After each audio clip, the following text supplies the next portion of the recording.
You can do it. Big dog. This is Mark Solid, McMorris. solid. He's Solid. already Rock got it an down. 80.85 in his second Keep run. it closer. You got this. A complete run for Mark McMorris. He has got all of the tools. Yeah. Yeah. Cap one back to 270. Yeah. Switch Yes. backside 270 here, right between the bindings. Nice. Yeah. Yeah. Back to Come on, buddy. 450. Come on, buddy. Switch backside. Dig in. Into the Dig in. jump section, Mark McMorris. Yeah. Yeah. Solid. Alley front side triple 14. Yes. Yes. Yes. One more left.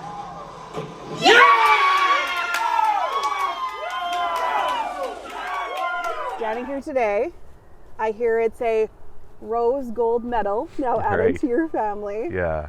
Third time at the Olympics for Mark. Most decorated X Games athlete ever. Coming back from what could have been a career-ending injury. And now about to compete again at the Olympics. When you hear all those things put together, what does your proud dad heart say? Yeah, you know, you really have to pinch yourself. Like, because to us, he's still just Mark. And he's just the kid from Regina, and he's had success. But I think when you look at it from through other people's eyes, like the success is much bigger than we even kind of acknowledge or even, you know, can believe in. He comes from the flatlands of Saskatchewan, of course, and has had great success in the mountains, and it's been his passion. He's had his ups and downs. It hasn't been all clear sailing for sure. But when you see the world kind of jump up and down, or at least Canada or even Saskatchewan, on his performance at the Olympics, again, you pinch yourself and say, wow, are we ever fortunate? We're so lucky. That said, we are standing here when Mark is in Beijing. You went to Sochi, you went to Pyeongchang. What do you remember about those experiences? Yeah. You know, and we've been to two, so each Olympics is different. Sochi was such a thrill. It was the first time. He only competed in slopestyle because big air wasn't part of the Olympics in 2014.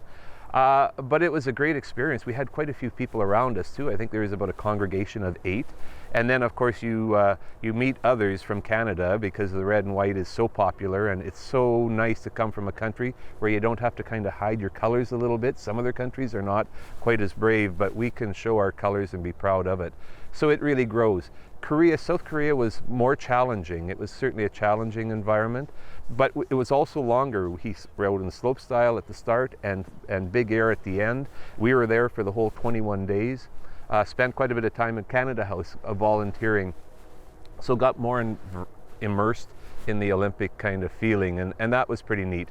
It's tough not being there. It's really tough. And actually, for the last 2 years, we really haven't seen him compete. We saw him in Calgary just kind of over the new year, but we haven't been down to the X Games for the last couple of years, although he wasn't there 2 years ago, but was there this year. So that's been tough. I mean, there's nothing like being there and trying to support. And I don't know if it makes a difference for him, but you know, when he kind of lands his final jump and sees a Canadian flag there or his parents there, I think it might have a bit of an influence. I'm not sure. But it's tough not being there. But again, you know, we had family around and friends around, and you know, it was just nice because you've got that support.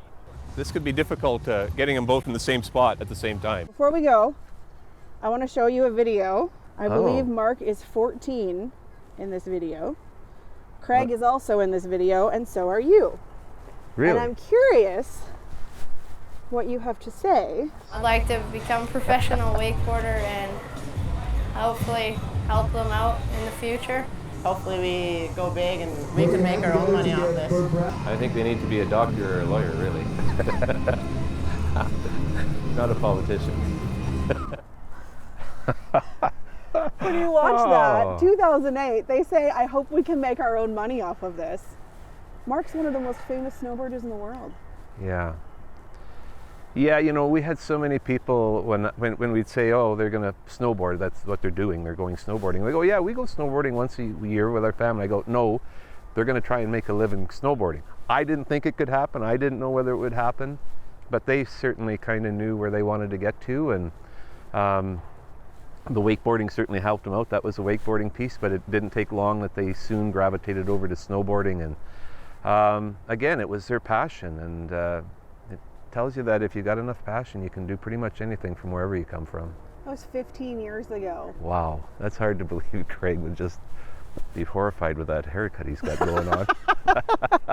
Thank you so much, and lots yeah. of luck to your family over the weekend. Well, thank you, Sam, and yeah, we're fingers crossed, and hope you can keep making Saskatchewan and Canada proud.